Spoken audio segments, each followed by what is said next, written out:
श्री वल्लभाधीश की जय। श्री गुसाई जी परम दयाल की जय। श्याम सुंदर श्री यमुने महारानी की जय। श्री गिरिराज धरण की जय। श्रीमद् भागवत सप्तम स्कंध। आज है 8वां अध्याय। पिछले वाले अध्याय में यानी 7वें अध्याय में हमने पढ़ा था कि किस तरीके से प्रहलाद जी ने सारे दैत्य बालकों को नारद जी के उपदेश के बारे में बताया था। अब आज उससे आगे पढ़ेंगे हम। नरसिंह भगवान का प्रादुर्भाव, हिरण्यकशिपु का वध एवं ब्रह्मा आदि देवताओं द्वारा भगवान की स्तुति। श्री नारद जी कहते हैं, प्रहलाद जी का प्रवचन सुनकर दैत्य बालकों ने उसी समय से निर्दोष होने के कारण उनकी बात पकड़ ली। गुरु जी की दूषित शिक्षा की ओर उन्होंने ध्यान ही न दिया। जब गुरु जी ने देखा कि उन सभी विद्यार्थियों की बुद्धि एकमात्र भगवान में स्थिर हो रही है, तब वे बहुत घबराए और तुरंत हिरण्यकशिपु के पास जाकर निवेदन किया। अपने पुत्र प्रहलाद की इस असह्य और अप्रिय अनीति को सुनकर क्रोध के मारे उसका शरीर थर थर कांपने लगा। अंत में उसने यही निश्चय किया कि प्रहलाद को अब अपने ही हाथ से मार डालना चाहिए। मन और इंद्रियों को वश में रखने वाले प्रहलाद जी बड़ी नम्रता से हाथ जोड़कर चुपचाप हिरण्यकशिपु के सामने खड़े थे और तिरस्कार के सर्वथा अयोग्य थे। परंतु हिरण्यकशिपु स्वभाव से ही क्रूर था। वह पैर की चोट खाए हुए सांप की तरह फुफकारने लगा। उसने उनकी ओर पाप भरी टेढ़ी नज़र से देखा और कठोर वाणी से डांटते हुए कहा, मूर्ख, तू बड़ा उद्दंड हो गया है। स्वयं तो नीच है ही, अब हमारे कुल के और बालकों को भी फोड़ना चाहता है। तूने बड़ी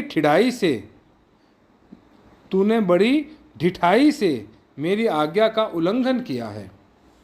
आज ही तुझे यमराज के घर भेजकर इसका फल चखाता हूँ। मैं तनिक सा क्रोध करता हूँ तो तीनों लोक और उनके लोकपाल कांप उठते हैं। फिर मूर्ख, तूने किसके बलबूते पर निडर की तरह मेरी आज्ञा के विरुद्ध काम किया? प्रहलाद जी ने कहा, दैत्यराज, ब्रह्मा से लेकर तिनके तक सब छोटे बड़े चर अचर जीवों को भगवान ने ही अपने वश में कर रखा है। न केवल मेरे और आपके बल्कि संसार के समस्त बलवानों के बल भी केवल वही हैं। वह ही महापराक्रमी सर्वशक्तिमान प्रभु काल हैं तथा समस्त प्राणियों के इंद्रिय बल, मनोबल, देह बल, धैर्य एवं इंद्रिय भी वही हैं। वही परमेश्वर अपनी शक्तियों के द्वारा इस विश्व की रचना, रक्षा और संहार करते हैं। वह ही तीनों गुणों के स्वामी हैं। आप अपना यह आसुर भाव छोड़ दीजिए। अपने मन को सबके प्रति समान बनाइए। इस संसार में अपने वश में न रहने वाले कुमार्गगामी मन के अतिरिक्त और कोई शत्रु नहीं है। मन में सबके प्रति समता का भाव लाना ही भगवान की सबसे बड़ी पूजा है। जो लोग अपना सर्वस्व लूटने वाले इन 6 इंद्रिय रूपी डाकुओं पर तो पहले विजय नहीं प्राप्त करते और ऐसा मानने लगते हैं कि हमने 10 दिशाएं जीत ली हैं, वे मूर्ख हैं। जहाँ जिस ज्ञानी एवं जितेंद्रिय महात्मा ने समस्त प्राणियों के प्रति समता का भाव प्राप्त कर लिया, उसके अज्ञान से पैदा होने वाले काम, क्रोध आदि शत्रु भी मर मिट जाते हैं। फिर बाहर के शत्रु तो रहे ही कैसे? हिरण्यकशिपु ने कहा, रे मंदबुद्धि, तेरे बहकने की भी अब हद हो गई है। यह बात स्पष्ट है कि अब तू मरना चाहता है, क्योंकि जो मरना चाहते हैं वह ही ऐसी बेसिर पैर की बातें बका करते हैं। अब आगे तूने मेरे सिवा जो और किसी को जगत का स्वामी बतलाया है, सो देखूं तो तेरा वह जगदीश्वर कहाँ है? अच्छा, कहाँ? वह सर्वत्र है। तो इस खंभे में क्यों नहीं दिखता? अच्छा, तुझे इस खंभे में भी दिखाई देता है? अरे तू क्यों इतनी डींगे हाँक रहा है? मैं अभी अभी तेरा सिर धड़ से अलग किए देता हूँ। देखता हूँ वह सर्वस्व हरि जिस पर तुझे इतना भरोसा है तेरी कैसे रक्षा करता है। इस प्रकार वह अत्यंत बलवान महादैत्य भगवान के परम प्रेमी प्रहलाद को बार बार झिड़कियां देता और सताता रहा। जब क्रोध के मारे वह अपने को रोक न सका, तब हाथ में खड़ग लेकर सिंहासन से कूद पड़ा और बड़े जोर से उस खंभे को एक घूंसा मारा। उसी समय उस खंभे में एक बड़ा भयंकर शब्द हुआ। ऐसा जान पड़ा मानो यह ब्रह्मांड ही फट गया हो। वह ध्वनि जब लोकपालकों के लोक में पहुंची, तब उसे सुनकर ब्रह्मादि को ऐसा जान पड़ा मानो उनके लोकों का प्रलय हो रहा हो। हिरण्यकशिपु प्रहलाद को मार डालने के लिए बड़े जोर से झपटा, परंतु दैत्य सेनापतियों को भी भय से कंपा देने वाले उस अद्भुत और अपूर्व घोर शब्द को सुनकर वह घबराया हुआ सा देखने लगा कि यह शब्द करने वाला कौन है, परंतु उसे सभा के भीतर कुछ भी दिखाई न पड़ा। इसी समय अपने सेवक प्रहलाद और ब्रह्मा की वाणी सत्य करने और समस्त पदार्थों में अपनी व्यापकता दिखाने के लिए सभा के भीतर उसी खंभे में बड़ा ही विचित्र रूप धारण करके भगवान प्रकट हुए। वह रूप न तो पूरा पूरा सिंह का था और न ही पूरा मनुष्य का था। जिस समय हिरण्यकशिपु शब्द करने वाले की इधर उधर खोज कर रहा था, उसी समय खंभे के भीतर से निकलते हुए उस अद्भुत प्राणी को उसने देखा। वह सोचने लगा, ओहो, यह न तो मनुष्य है और न कोई पशु, फिर यह नरसिंह के रूप में कौन सा अलौकिक जीव है। जिस समय हिरण्यकशिपु इस उधेड़ बुन में लगा हुआ था, उसी समय उसके बिल्कुल सामने ही नरसिंह भगवान खड़े हो गए। उनका वह रूप अत्यधिक भयावना था। तपाए हुए सोने के समान पीली पीली भयानक आंखें थी। जम्भाई लेने से गर्दन के बाल इधर उधर लहरा रहे थे। दाढ़ें बड़ी विकराल थी। तलवार की तरह लपलपाती हुई छुरे की धार के समान तीखी जीभ थी। टेढ़ी भौहें, उनका मुख और भी दारुण हो रहा था। कान निश्चल एवं ऊपर की ओर उठे हुए थे। फूली हुई नासिका और खुला हुआ मुंह पहाड़ की गुफा के समान अद्भुत जान पड़ता था। फटे हुए जबड़ों से उसकी भयंकरता बहुत बढ़ गई थी। विशाल शरीर स्वर्ग का स्पर्श कर रहा था। गर्दन कुछ नाटी और मोटी थी। छाती चौड़ी और कमर बहुत पतली थी। चंद्रमा की किरणों के समान सफ़ेद रोएं सारे शरीर पर चमक रहे थे। चारों ओर सैकड़ों भुजाएं फैली हुई थी, जिनके बड़े बड़े नख आयुध का काम देते थे। उनके पास फटकने तक का साहस किसी को ना होता था। चक्र आदि अपने निज आयुध तथा वज्र आदि अन्य श्रेष्ठ शस्त्रों के द्वारा उन्होंने सारे दैत्य दानवों को भगा दिया। हिरण्यकशिपु सोचने लगा, हो न हो महामायावी विष्णु ने ही मुझे मार डालने के लिए यह ढंग रचा है, परंतु इसकी इन चालों से हो ही क्या सकता है। इस प्रकार कहता और सिंहनाद करता हुआ दैत्यराज हिरण्यकशिपु हाथ में गदा लेकर नरसिंह भगवान पर टूट पड़ा। परंतु जैसे पतंगा आग में गिरकर अदृश्य हो जाता है, वैसे ही वह दैत्य भगवान के तेज के भीतर जाकर लापता हो गया। समस्त शक्ति और तेज के आश्रय भगवान के संबंध में ऐसी घटना कोई आश्चर्यजनक नहीं है, क्योंकि सृष्टि के प्रारंभ में उन्होंने अपने तेज से प्रलय के निमित्त भूत तमोगुण रूपी घोर अंधकार को भी पी लिया था। प्रहार करते समय ही जैसे गरुड़ सांप को पकड़ लेते हैं, वैसे ही भगवान ने गदा सहित उस दैत्य को पकड़ लिया। वह जब उसके साथ खिलवाड़ करने लगे, तब वह दैत्य उनके हाथ से वैसे ही निकल गया जैसे क्रीड़ा करते हुए गरुड़ के चंगुल से सांप छूट जाता है। युधिष्ठिर उस समय सब के सब लोकपाल बादलों में छिपकर इस युद्ध को देख रहे थे। उनका स्वर्ग तो हिरण्यकशिपु ने पहले ही छीन लिया था। जब उन्होंने देखा कि वह भगवान के हाथ से छूट गया, तब वे और भी डर गए। हिरण्यकशिपु ने भी यही समझा कि नरसिंह ने मेरे बलवीर्य से डरकर ही मुझे अपने हाथ से छोड़ दिया। इस विचार से उसकी थकान जाती रही और वह युद्ध के लिए ढाल तलवार लेकर फिर उनकी ओर दौड़ पड़ा। उस समय वह बाज की तरह बड़े वेग से ऊपर नीचे उछल कूद कर इस प्रकार ढाल तलवार के पैंतरे बदलने लगा कि जिससे उस पर आक्रमण करने का अवसर ही न मिले।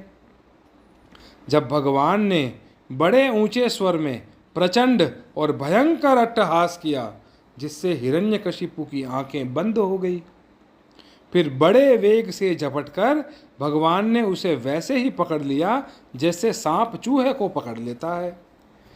जिस हिरण्यकशिपु के चमड़े पर वज्र की चोट से भी खरोंच नहीं आई थी, वही अब उनके पंजे से निकलने के लिए जोर से छटपटा रहा था। भगवान ने सभा के दरवाजे पर ले जाकर उसे अपनी जांघों पर गिरा लिया और खेल खेल में अपने नखों से उसे उसी प्रकार फाड़ डाला जैसे गरुड़ महाविषधर सांप को चीर डालते हैं। उस समय उनकी क्रोध से भरी विकराल आंखों की ओर देखा नहीं जाता था। वह अपनी लपलपाती हुई जीभ से फैले हुए मुंह के दोनों कोने चाट रहे थे।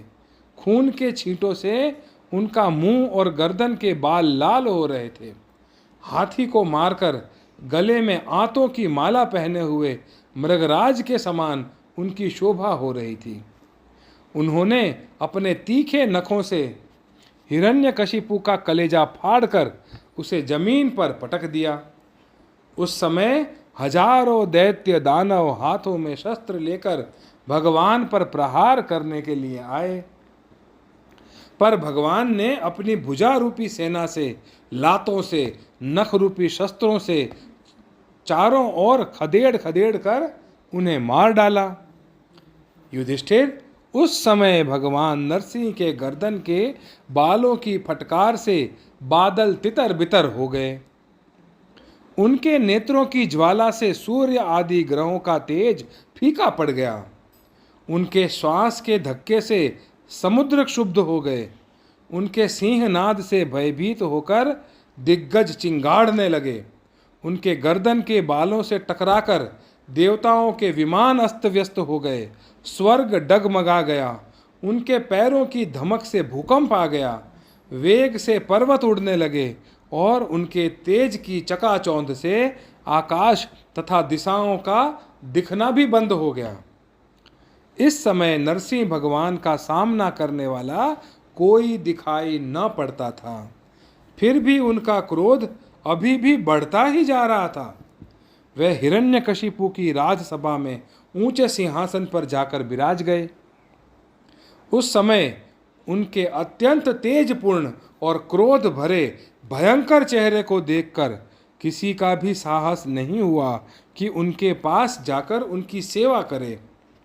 युधिष्ठिर, जब स्वर्ग की देवियों को यह शुभ समाचार मिला कि तीनों लोकों के सिर की पीड़ा का मूर्तिमान स्वरूप हिरण्यकशिपु युद्ध में भगवान के हाथों मारा डाला गया, तब आनंद के उल्लास से उनके चेहरे खिल उठे। वे बार बार भगवान पर पुष्पों की वर्षा करने लगे। आकाश में विमानों से आए हुए भगवान के दर्शनार्थी देवताओं की भीड़ लग गई। देवताओं के ढोल और नगाड़े बजने लगे। गंधर्वराज गाने लगे। अप्सराएं नाचने लगी। तात इसी समय ब्रह्मा, इंद्र, शंकर आदि देवता, ऋषि, पितर, सिद्ध, विद्याधर, महानाग, मनु, प्रजापति, गंधर्व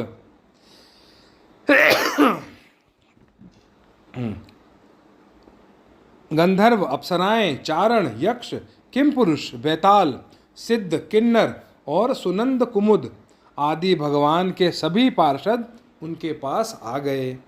उन लोगों ने सिर पर अंजलि बांधकर सिंहासन पर विराजमान अत्यंत तेजस्वी नरसिंह भगवान की थोड़ी दूर से अलग अलग स्तुति की।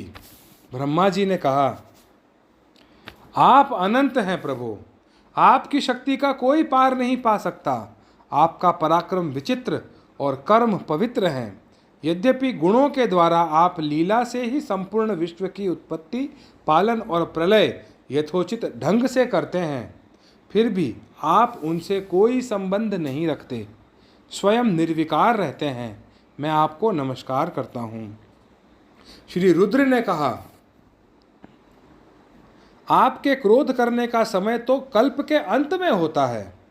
यदि इस तुच्छ दैत्य को मारने के लिए ही आपने क्रोध किया है तो वह भी मारा जा चुका है। आपका पुत्र आपकी शरण में आया है। भक्त वत्सल प्रभो, आप अपने इस भक्त की रक्षा कीजिए। इंद्र ने कहा, पुरुषोत्तम, आपने हमारी रक्षा की है। आपने हमारे जो यज्ञ भाग लौटाए हैं वे वास्तव में आपके ही हैं। दैत्यों के आतंक से संकुचित हमारे हृदय कमल को आपने प्रफुल्लित कर दिया। वह भी आपका ही निवास स्थान है। यह जो स्वर्ग आदि राज्य हम लोगों को पुनः प्राप्त हुआ है, यह सब काल का ग्रास है। जो आपके सेवक हैं उनके लिए यह है ही क्या। स्वामिन, जिन्हें आपकी सेवा की चाह है वे मुक्ति का भी आदर नहीं करते, फिर अन्य भोगों की तो उन्हें आवश्यकता ही क्या है। ऋषियों ने कहा, पुरुषोत्तम, आपने तपस्या के द्वारा ही अपने में लीन हुए जगत की फिर से रचना की थी और कृपा करके उसी आत्मतेज स्वरूप श्रेष्ठ तपस्या का उपदेश आपने हमारे लिए भी किया था। इस दैत्य ने उसी तपस्या का उच्छेद कर दिया था। शरणागत वत्सल, उस तपस्या की रक्षा के लिए अवतार ग्रहण करके आपने हमारे लिए फिर से उसी उपदेश का अनुमोदन किया है। पितरों ने कहा, प्रभो, हमारे पुत्र हमारे लिए पिंडदान करते थे, यह उन्हें बलात् छीन कर खा जाता था। जब वे पवित्र तीर्थ में या संक्रांति आदि के अवसर पर नैमित्तिक तर्पण करते या तिलांजलि देते, तब उसे भी यह पी जाता। आज आपने अपने नखों से उसका पेट फाड़कर वह सब का सब लौटाकर मानो हमें दे दिया। आप समस्त धर्मों के एकमात्र रक्षक हैं। नरसिंह देव, हम आपको नमस्कार करते हैं। सिद्धों ने कहा, नरसिंह देव, इस दुष्ट ने अपने योग और तपस्या के बल से हमारी योग सिद्ध गति छीन ली थी। अपने नखों से आपने उस घमंडी को फाड़ डाला है।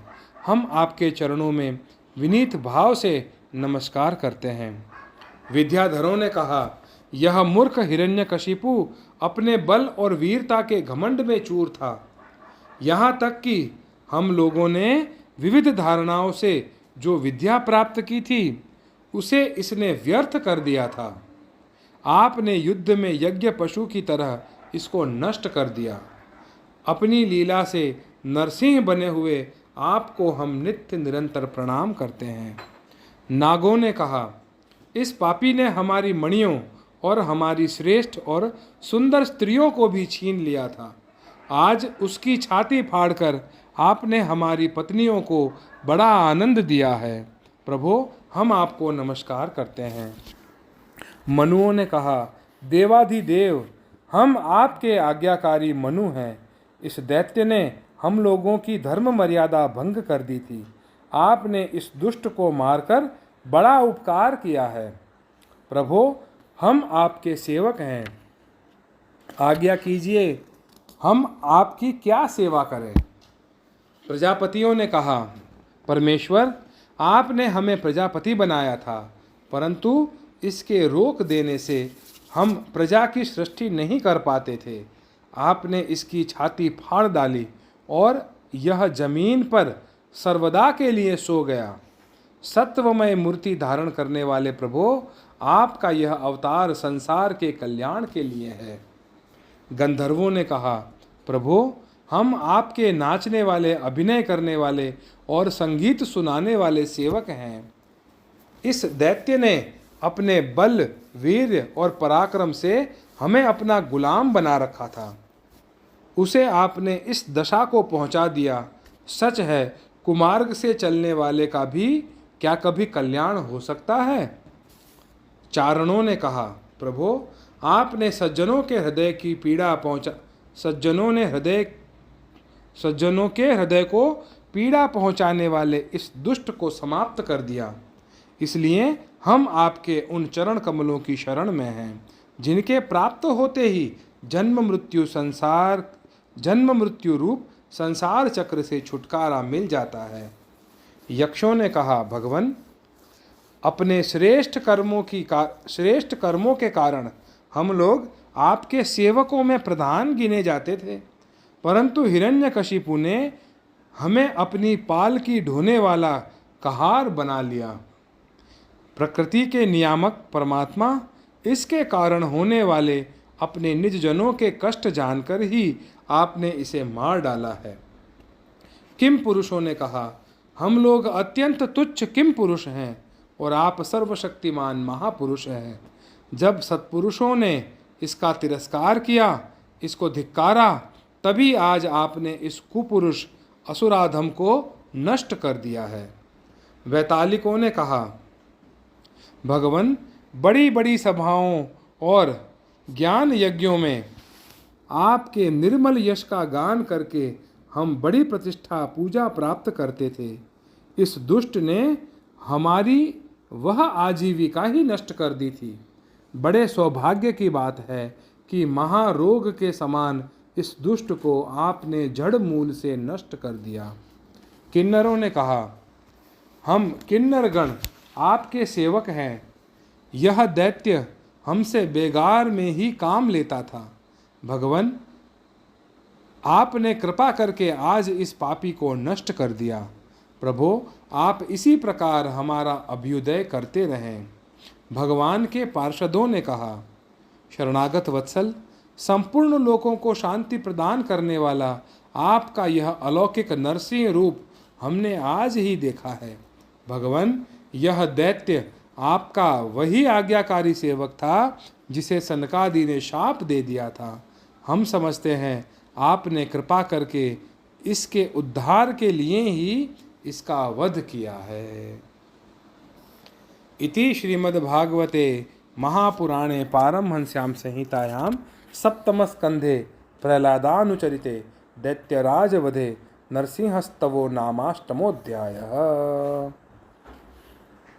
अगले अध्याय में यानी 9वें अध्याय में हम पढ़ेंगे प्रहलाद जी के द्वारा नरसिंह भगवान की स्तुति। श्री वल्लभाधीश की जय। श्री गोसाई जी परम दयाल की जय। श्याम सुंदर श्री यमुने महारानी की जय। श्री गिरिराज धरण की जय।